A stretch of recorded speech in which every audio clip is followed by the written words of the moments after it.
Terima kasih pemirsa Anda kembali bersama kami di IDX Session Closing. Kita ke informasi seputar emiten, di mana hari ini Bursa Efek Indonesia kedatangan emiten baru PT Daya Intiguna Yasa Tbk atau Mr. DIY. Resmi mencatatkan saham di Bursa Efek Indonesia dengan kode MDIY dan menjadi perusahaan tercatat ke-41 di bursa pada tahun ini.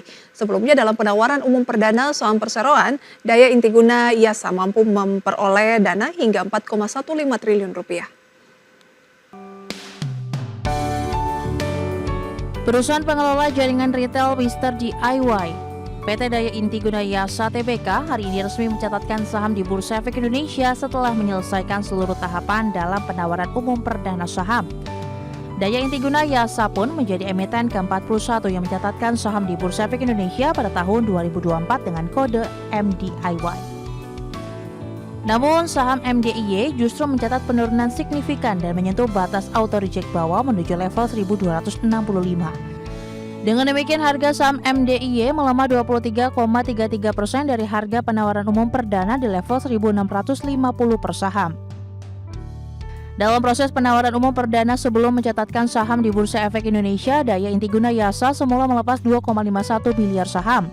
Namun IPO saham tersebut mengalami kelebihan permintaan hingga 1,04 kali, sehingga total pesanan saham MDIY mencapai 2,62 miliar saham.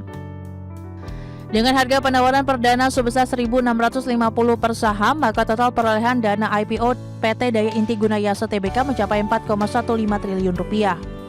Adapun mayoritas perolehan dana IPO Daya Intiguna Yasa atau sebesar 60%, akan digunakan untuk pelunasan sebagian pokok utang kepada PT Bank CIM Biniaga Tbk. Kemudian sekitar 30% dana hasil IPO Daya Intiguna Yasa akan digunakan untuk pembukaan gerai baru dan sekitar 10% sisanya akan dialokasikan untuk modal kerja perseroan.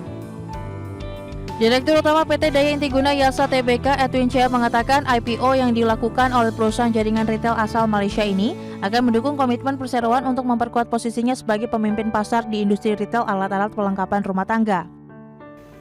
Mr. DIY terus berkomitmen untuk memperkuat posisinya sebagai pemimpin pasar di sektor retail perlengkapan rumah tangga. Sebagai perusahaan retail Indonesia dengan jaringan lebih dari 900 toko yang tersebar dari Sabang hingga Merauke, kami berdedikasi untuk menyediakan perlengkapan rumah tangga yang lengkap, terjangkau dan mudah diakses oleh keluarga-keluarga di seluruh Indonesia. Melalui upaya ini, kami berusaha semakin dekat dengan konsumen kami di mana saja dan kapan saja. Terkait prospek bisnis retail alat rumah tangga, Edwin mengklaim industri retail non-grocery di Indonesia cukup menjanjikan, dengan proyeksi pertumbuhan rata-rata 8% hingga 2028. Potensi ini didukung stabilitas ekonomi hingga meningkatnya pendapatan masyarakat. Dari Jakarta, Tim Liputan, IDX Channel.